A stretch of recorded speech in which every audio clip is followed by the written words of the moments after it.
Now that we have Morph Ball bombs, we can access a few more areas. These solid rocks here are impossible to break through without Morph Ball bombs. And we are supposed to go up here, but instead I want to go to one other area down here to use Morph Ball bombs to their fullest potential. Down here, we just gotta use a Morph Ball here, here, here, and here.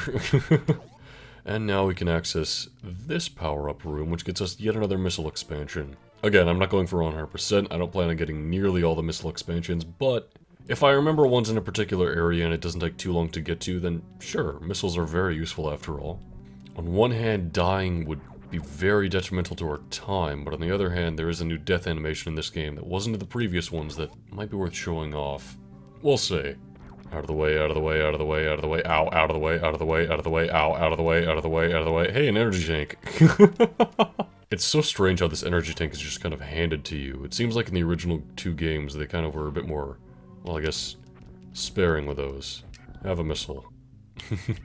I don't like using missiles on enemies as much since they're used for doors and other secrets, but with these guys, that's pretty much the only way to take them out, so we might as well. Also, as we travel over here, we have kind of a callback to the original game in a way. There's this ominous hallway where the music has stopped. As we come out here, we find this. This statue is kind of a recreation of the Ridley and Kraid one from the original game, only we have two more bosses in addition to Ridley and Kraid. And just like in that game, once we beat all those bosses, we'll be able to continue on here and face off against the true threat of the game. Honestly, I don't know why they kind of foreshadow all that stuff right there. Right now, the main objective is find Ridley, get the baby Metroid back. But I suppose we'll kill Kraid along the way. It wouldn't be the first time, after all. Speaking of Kraid, let's go down this elevator which leads to a familiar place, Brinstar. By the way, that area we were in all of last part, and the start of this part is Criteria. And this theme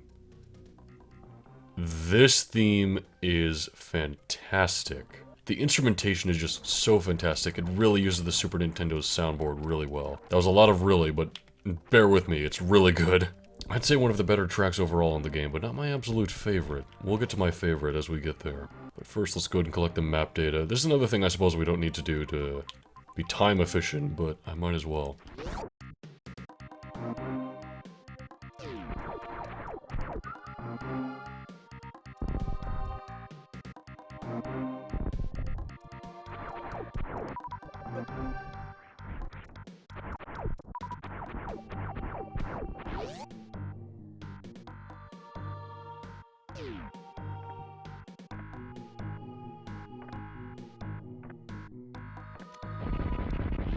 Let's go over here, because here we have this kind of dimly lit room. All of these enemies are actually lighting the room, so if we kill too many of them, it'll get too dark to see where we have to go. And with all these spikes about, we don't want to kill too many of them. This is where we have a missile refill station. That was in Metroid 2, I believe, actually. There was both missile and health refill stations in that game, although they were a bit simpler. Like, it was just literally an icon, like a missile icon or a health icon, right? I like the idea of us filling up on missiles like it's a napkin dispenser at some coffee shop. Here we have this massively open area. And... excuse me. I gotta say, I like how the effect has suddenly changed to having this, like, slowly dropping flakes. Kinda like kinda like petals in the wind. Only more alien somehow. It kinda works with the environment, and it gives Brinstar a more unique identity in some instances. These guys actually really hurt. I'm gonna use missiles on them. Once we get all of them out of the way, we have to go through this door right here. And this is where we have to face another boss. At first it just seems like weird spores falling down, but then this guy shows up. He's not one of the ones from the statue, he's just kind of a mini-boss. But he's kind of creepy nonetheless. He slowly swings back and forth on the stage. And then occasionally will open his weird body? I don't know what to think of this guy. That's when we can shoot him with a missile. Also, while we're ducked down in the corner in morph ball form, he can't actually hit us swinging back and forth, so that's our best place to be. The only thing we have to worry about then is the spores falling down. Also, you may have noticed this as we entered the room, but that door turned green on us as we left. We can't open that with missiles, so what gives? Sometimes foreshadowing is very obvious. Oh man, the mucus that kind of stretches in between the two sides of the core, and the loud noise it makes. Something about this creature is just off-putting. It's not like any other bosses in previous Metroid games. Well, the first game just had kind of boring bosses, and the second game kind of focused more on creepy transformations at the start and kind of jump-scaring you. This is the kind of boss in a video game that's just meant to gross you out, and it's meant to be off-putting, which I think is perfect for a game like Metroid. I also like how it starts to speed up and grow a darker shade of green as it goes on. Okay, maybe not a darker shade of green per se, but certainly more red. By the way, you can shoot these spores at any time for health or missiles if you ever need it. You can only hurt this guy with missiles, so you may need to do that occasionally depending on how many hits he takes and how many missiles you have. Although I think we should be fine with just 4 more. Can we get 2 hits at once at this guy? Maybe we can. Let's try. Oh, well, as soon as I tried, he was already dead. Whoops. Maybe it's possible, though. But, of course, we get a great amount of health and missiles from defeating this boss, which I really like that this game does that in the first place. As we go up here, now that we've defeated that mini-boss of sorts, we can go down this pipe. What are we, Mario? And all the way down, we're rewarded with super missiles. These are a brand new kind of missile. Like you may have noticed on our UI there's a lot of empty space next to the missile. That's because we're going to be getting more power-ups. This game really expands Samus's kind of moveset. Now these super missiles not only do more damage to enemies, but these open those elusive green doors that we were kind of unsure about before. This missile expansion is just kind of waiting for us right here. I guess I'll take it. I'm pretty sure we can go down there. Is this for a missile expansion or an energy tank? What is this for? Oh, this is for the charge beam. That is very useful. So the charge beam is a brand new beam. We had lots of new beam upgrades in Metroid 2, but this one allows us to hold down the button and release a much more powerful shot. The charge shot really acts like... there we go. Where was I? The charge beam kind of acts like a replacement for missiles, in case you run out during a boss fight. It takes a lot longer to charge up than, well, shooting a missile, so it's not as ideal. It also might not be as powerful, I'm not entirely sure, but it's still very useful. Also, now that we charge it up, as we jump we have this kind of screw attack-like effect, although it does go away after 1 hit. You can go ahead and shoot this door to open it and travel on through. Although you'll notice, once that closes behind us, we can't get to that button anymore, now without being able to shoot through walls. Again. Sometimes foreshadowing is relatively obvious. I need to stop doing that. As you see there, we can pick up super missiles from enemies sometimes, although it is a bit more rare. And there's an instance where we actually have to use the run button for the first time in the game. And here, as you travel to this new kind of pinkish red-brown area, a new theme begins to play. Oh, get off of me, you.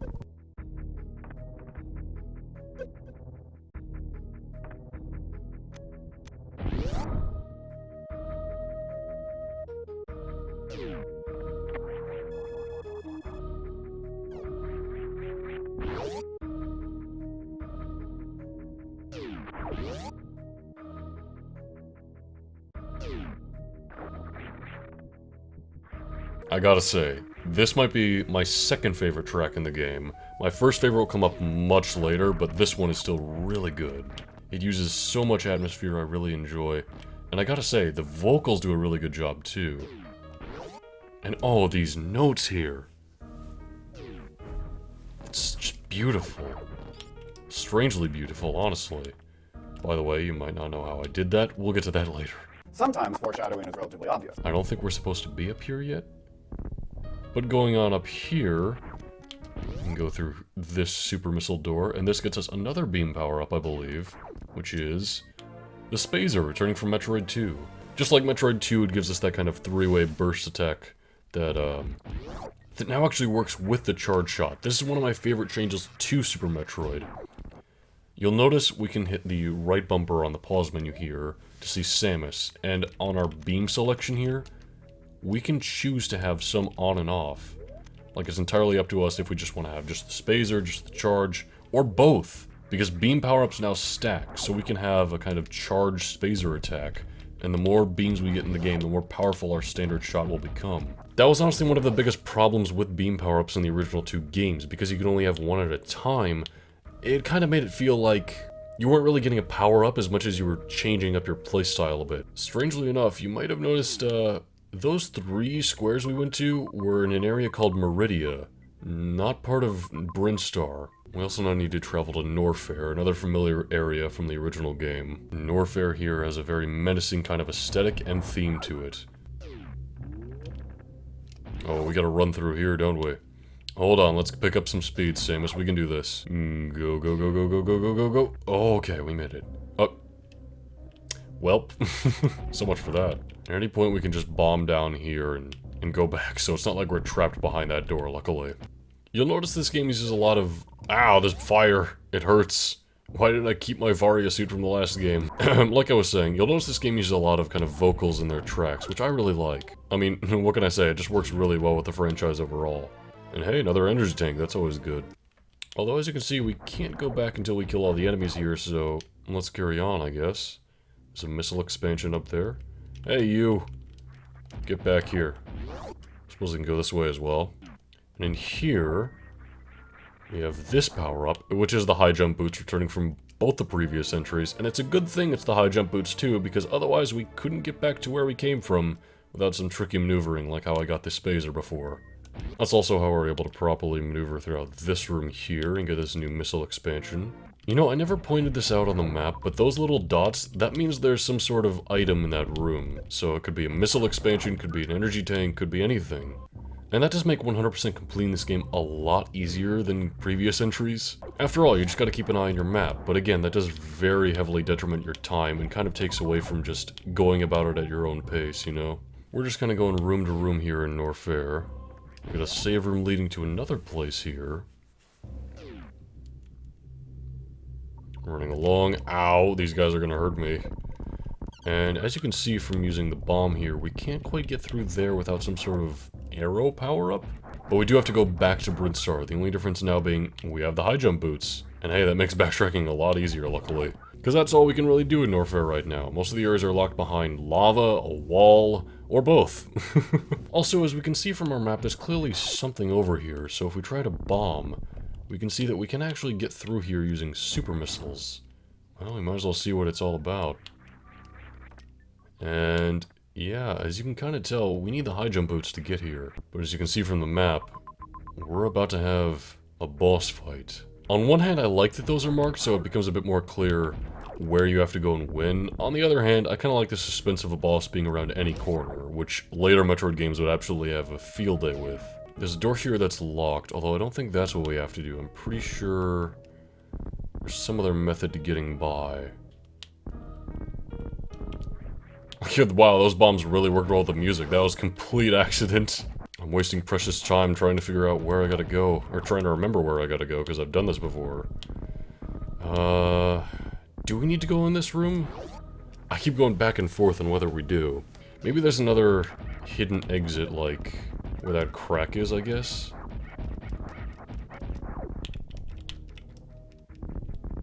Yeah, okay. I thought it was just part of the wall design, but yeah, I had to be reminded, But isn't this a familiar looking level design? And these spikes are familiar too. What do you know? It's great. He's back! And he's dead. Well, that was great, everyone. We got the boss. He was pretty easy, to be honest. That guy's really fallen off since Metroid 1. I mean, he didn't even appear in Metroid 2, and... oh, that is incredibly dark. We have an eyeball door here, we just gotta get out of the way. Using missiles, of course. I don't know why he's a super missile on the door, I did not mean to. It seems like this is a bit of a dead end. But oh... something's dead, alright. And it's not Kraid. It's about to be us. Hi, Kraid. You put on some weight, it would seem. Yeah, Kraid we have to shoot in the eye so that he then opens his mouth and we can shoot it with either the charge shot or missiles. Of course, I think missiles are stronger, and the high jump boots really help out here. Wow, he is huge. I really like how they reinvented Kraid in this game. They give him all sorts of new yet somehow familiar attacks. Those weird spikes he shot from his chest now act as platforms since he's so gigantic. And his roars are just incredibly impressive too. Anyway, he's dead. And yeah, the other Kraid was just fake Kraid, returning from Metroid 1. What do we have here? Ooh, the Varia suits, and now we can do a bit more traveling in Norfair. And just like the previous game, it has these new shoulder pads, but Also, like Metroid 1, it gives us a new color scheme, and this is the iconic Samus look that you see on this poster back here, you see in Smash, you see everywhere. This is Samus to everybody, and for good reason. It's a great design, to be honest. Most of the time you think, oh, we want kind of opposite colors, you know, like Mario's red and blue. Or maybe one kind of uniform color, like Master Chief's all green. But something about the orange and red really works well together, more than any other color scheme Samus has had thus far. Jaina, do you like the Varia suit? It's a pretty good costume after all. I really hope she doesn't hit the spacebar, because I will end the recording. Okay, we're still going. Also, now that we beat Kraid, this door is lit up. This would not light up even if we killed all the enemies in that room. That's specifically a boss kind of one. Jaina, why would you do that to the remote? The remote did nothing to you. Anyway, I know there's a power-up in here somewhere as a reward for beating Kraid. Oh, hi, cat. She's decided the lap is the place to reside now. Aww.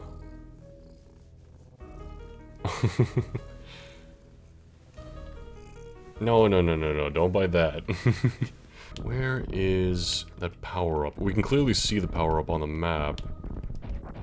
Oh, there it is. Okay. Energy tank right here is a word for beating Kraid, just kind of like in the original game how you'd get an energy tank in Kraid's room. But yeah, now that we have the Varia suit, we can withstand all of the intense heats in Norfair, so we need to head back there and just go about that area.